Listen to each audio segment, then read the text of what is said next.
I'm pressing and I'm moving, just doing it, changing by your love. The journey's just begun. I do it all for your glory, glory, Jesus. I do it all for your glory, glory, Jesus. Hey guys, welcome back to part 2 of Allowed to Make Mistakes. I don't know if I could be as elaborate as my wonderful wife, but as much as you got. no, but she was right. So when we first saw each other after that year, it was pretty much thinking the same thing because I was like, oh yeah, she all right. When you first saw her, and when you came. When I first saw her, yeah, the mysterious woman. So when I first saw her, I was just like, oh she. My mind wasn't even there. I was just like, oh, this kid is I'm still a kid. like, this young lady, like, oh yeah.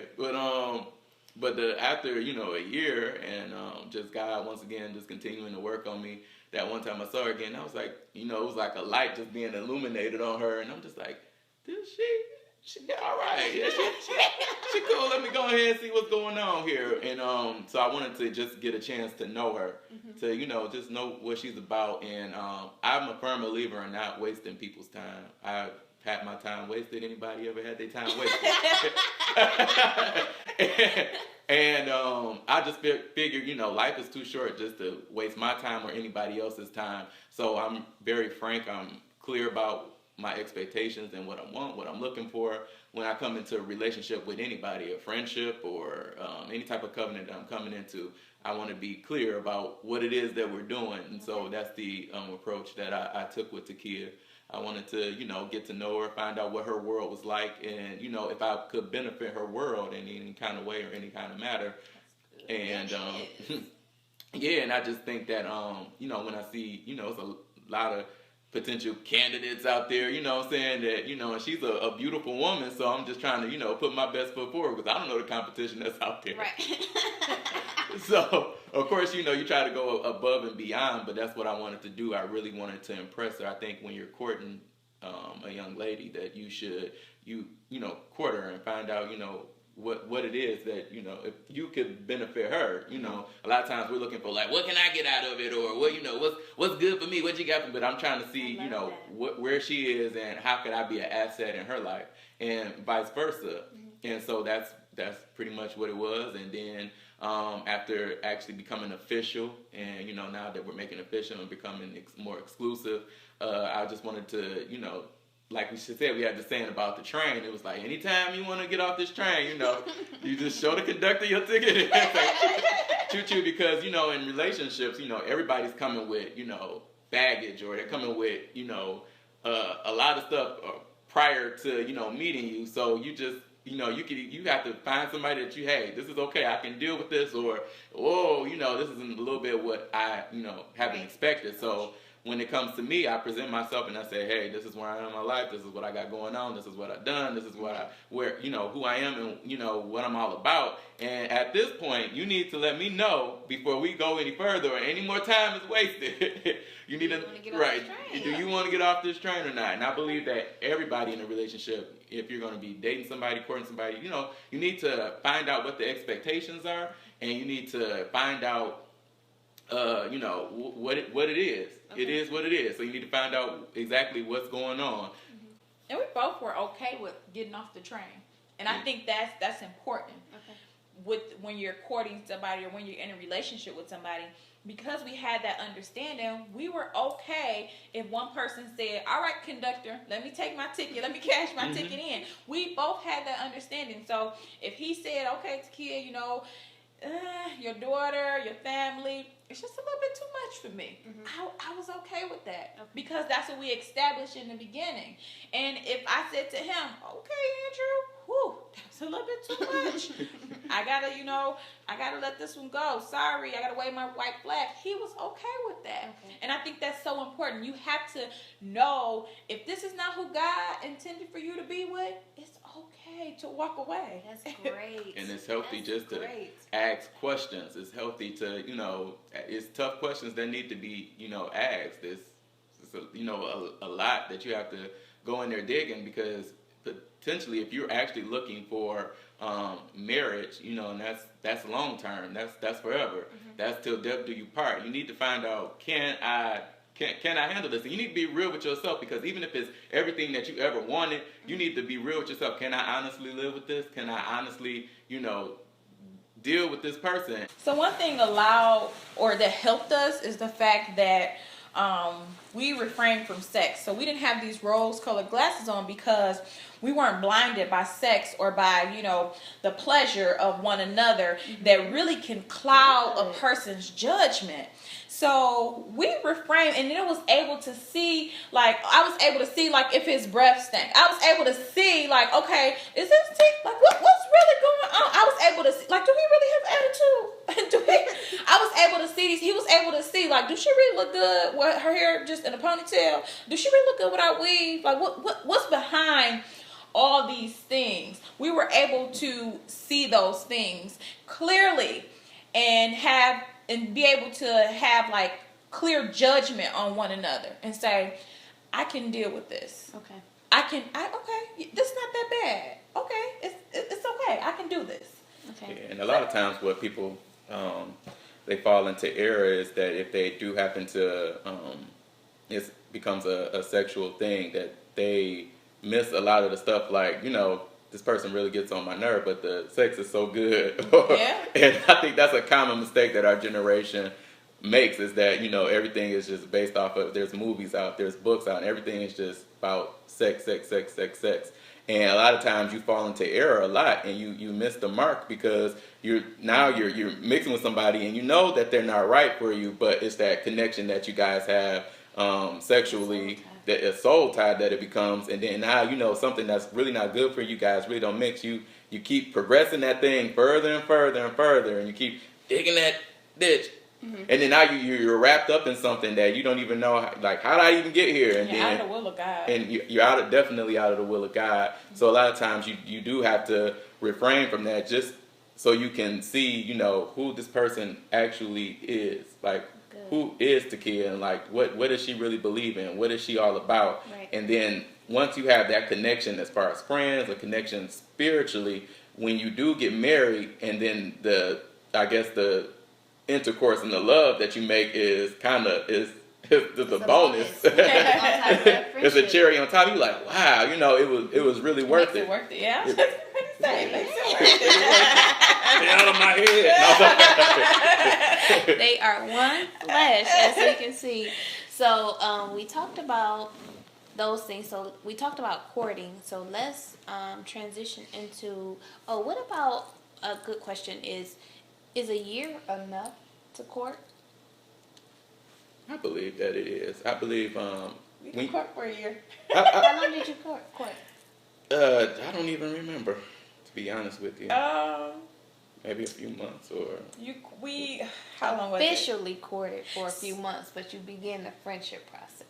Right. So in all, it probably was a year. Well, okay. So yeah, it probably was a year.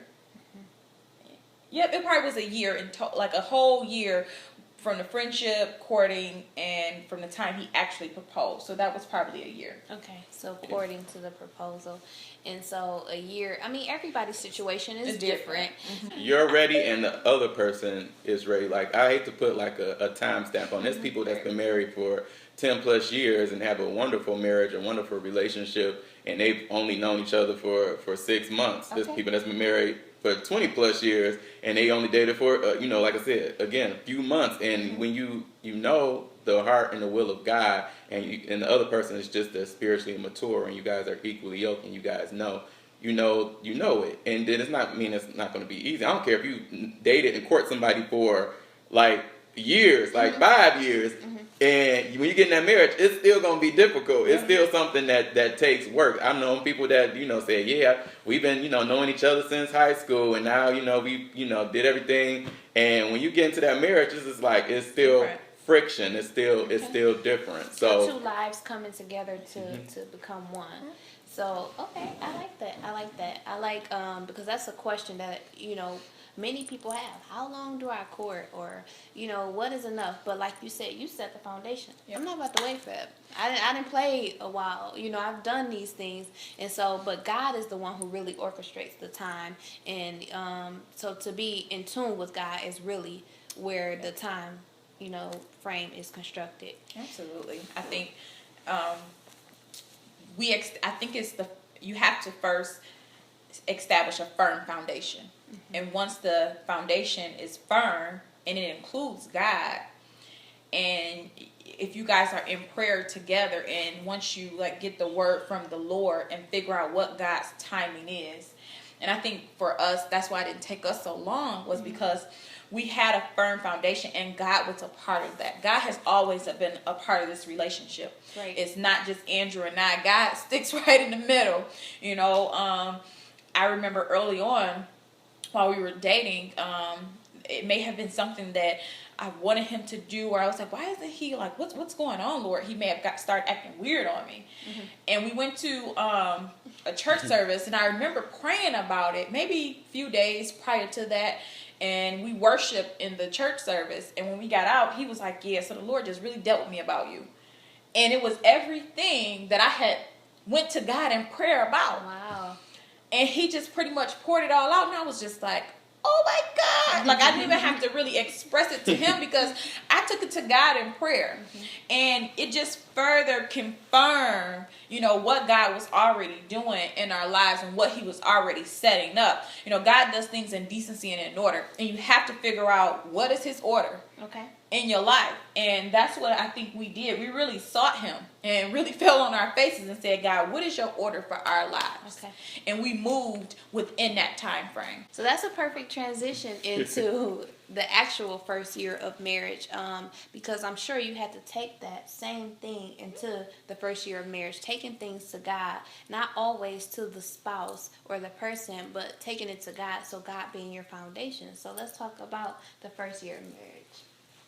So the first year of marriage has been it's been really great. I think when we told people that we were engaged and we're getting married, a lot of people that have been married, they started coming up with us with these horror stories about what it was just really bad and we argued every day. That first year is just and that was their truth and that was their reality, and then we was just like, man, This is weird because you want to hear people say, we got a few people that said, oh, it's a blessing, and just few. Very few, but the majority that have been married or are divorced now, they're like, yeah, you got to be real careful because X, Y, and Z happen. It take a lot of work and and all this stuff, and I'm just like, man, what? It's just like that point. I didn't even know. I just didn't want to even tell people I was getting married no more. I'm like, yeah, because some people are they have that reality and it's it's unfortunate, but it's true. Marriage does take it's hard work, and our first year so far has been really well. It's like the arguments, they're not. I mean, they're arguments. You have arguments with your sister and your brother. Or you have arguments with the people that you love. So it's not really something that's just like you will walk away from. It's actually not has been as terrible as people have relayed to us in conversation, but it's really been a blessing. I've really seen the hand of God in this marriage thus far. Within the few months, like situation has come up that financial situation is just like, man, this is just really bad, but God, you know what I'm saying? And he's walking us through it and he's helping us through it. Don't mean that we not we human beings. Of course, you get annoyed with people. Period. I'm sure I'm very annoying, and vice versa. So I do things that is like I could poke at people and keep going all the way. Because that's just who I am. But they don't mean I love you any less. I still love you though. I still love you though. But in the vice versa. I'm like, she comes to me and maybe she's wanting a little bit of attention or a little bit of love, and I'm just like, get out of here. Beat it. I'm trying to watch TV. You know what I'm saying? That's my thing to do, but it comes with it's marriage. It's what marriage is. It's about you know, not being selfish, and you know, sometimes you have to let go of self and just be, you know, honor what somebody needs are, your wife needs are, and whatever those needs are, you know, you have to remember what you vow, and you want to be able to meet those needs. That's good. And that's something I want to be able to take through us for the rest of our lives, even when we like 60 or 80, because it may come a time when, you know, I'm the one that's like, hey, ain't been held all day. And she's probably at the point like, if you don't beat it, get out of here. I'm busy looking at online shopping. I'm trying to get these shoes. Like, you know, you know, so, you know, you treat people the way you want to be treated. Even outside of marriage, you treat people the way you want to be treated. You don't mess over people and expect God to bless you. You don't, as a man of the house, you don't do your household any type of way and think God is going to bless you. You have to be a kingly priest in your house. You have to, you know, keep the standards of God. And that's what I really try to remind myself. I ain't saying I'm perfect at doing it. But you really, you work at it and you try hard. And, you know, if God got you this far, I mean, He gonna take you all the way. That's good. I think what works for us is that we're able to allow each other to make mistakes. There we go. There we go. Look at that M word. We didn't stay together prior to marriage. Good job. So when we got married, it was like moving in together. And 2, we saw each other out of 7 days, maybe 3 days out of the week, because we both worked and we did other things. So now it was like 24/7, 24 hours a day. And then for my husband, he didn't have children, so we included a child. You know, I had a child before we got married. So now he has to kind of be integrated with the wife and the child, you know, and be married. But one thing that we allowed for mistakes. We was able to respect the rights of each other. I respect the rights of my husband. He respect the rights of his wife. And you know, throughout these months, when we did argue, we were able to, even if we said, I don't even want to say harsh words, because we don't really say harsh words to each other, but just say, you know, some words like, maybe you're getting on my nerves, you know, something simple, you know, like that. But my husband and myself were both able to come back and apologize, and you say, you know what, I'm sorry, I was wrong, you know, please forgive me. And we often say that we don't play for the opposite team. We play for the same team in this household, you know. And it's not a matter of win or lose. Who's got this one? Who's one upping? You know, love keeps no record. That's so good. We don't keep any record of anything, and we try to love unconditional. He loves me like Christ loved the church, and I love him. You know, like the church is supposed to be devoted to God. That's good. And the wife is supposed to be devoted to her husband. And we try to walk out those vows that we stood before God. We stood before, you know, all our family and friends. And sometimes we go back and we look at our vows and say, this is what I vowed to you. This is what I said to you. And we will bring those things up like, hey, remember when? That gourmet remember that gourmet and peanut butter and jelly sandwich. So when we're dealing with those financial difficulties, the person, so I'm going to be honest, since, you know, we can be real here, yes, you know, when we dealt with financial difficulties, they were on my end. So I had to come and apologize to my husband and say, husband, forgive me for putting our family, in maybe a tighter situation, or, you know, where we have to kind of say, okay, we have to sacrifice in this area. Forgive me for that, because it's my debt. I caused it. And I have to ask my husband for forgiveness and say, okay, I'm sorry. And still yet depend on God, of course, as we always do. But not just say, oh, he my husband. He got this. He's supposed to figure this out. No, I'm sorry. Forgive me for this. And, you know, let's work through this together. Like, you know, of course, because that's what we always going to do. And then just some of the little things with husband and wives, especially when you're new and you're moving in, and just with allowing each other to make mistakes, you know. I didn't grow up in a household with men. Like, there was no men in our household.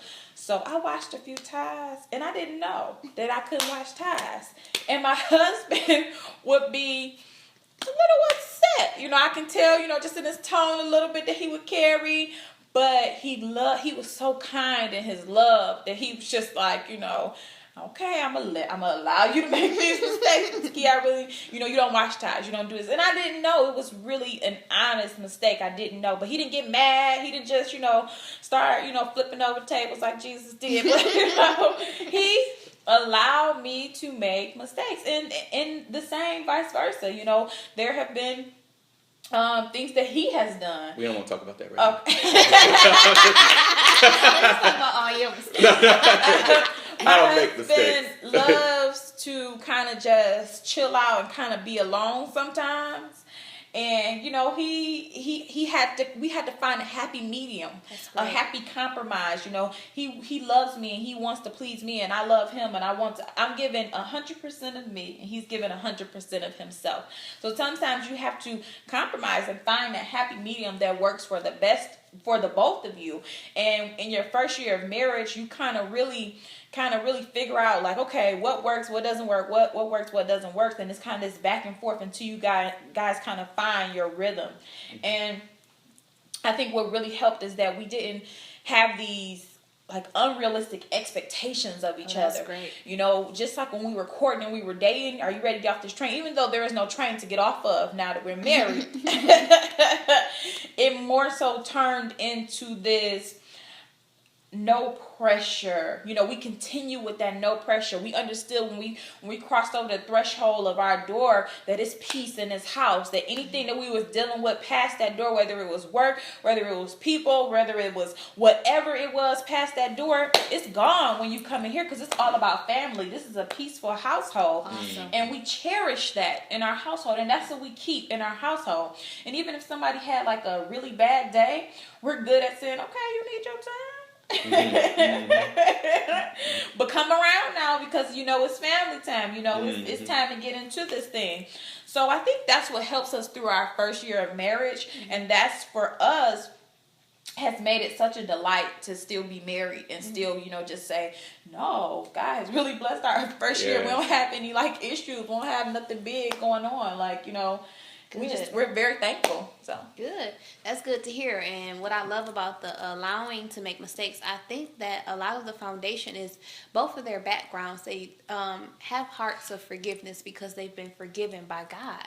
In their own situations before they became married, they had situations where they were making mistakes in their lives, and they were forgiven by God, and they brought those same hearts of forgiveness that God gave them to each other.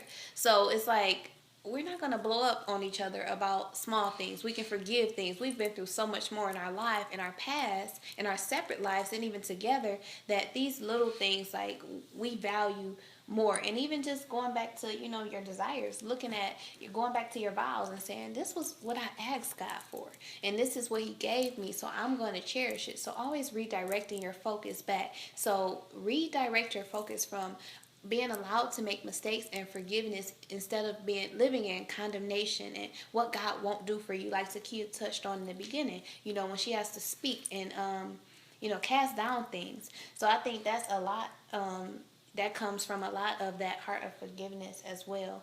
One more thing I want to touch on is your precious baby. Let's talk about your precious baby. You can give a little bit of background of how, just a little bit about Aaliyah, and then you can give a little bit of, how that incorporates into your marriage. So Aaliyah is 8 years old. For probably half of her life, she seen the struggle or the heartache that I dealt with in my past relationship. But we were able to get through it, and she's just like a really great child, or really, the Bible said the children are inheritance, and she is such an awesome inheritance and a blessing from God. So we were able to get past that, and I started to really take her, to church, and God really has revealed just her script to me and who she is as a child. And it's so important as a parent that you have to know who your children are. You have to know their personality. You have to know, who God, their talents, their gifts, all that is wrapped up in a child. So you have to, as a parent, be able to shape and mold them as they grow. Good.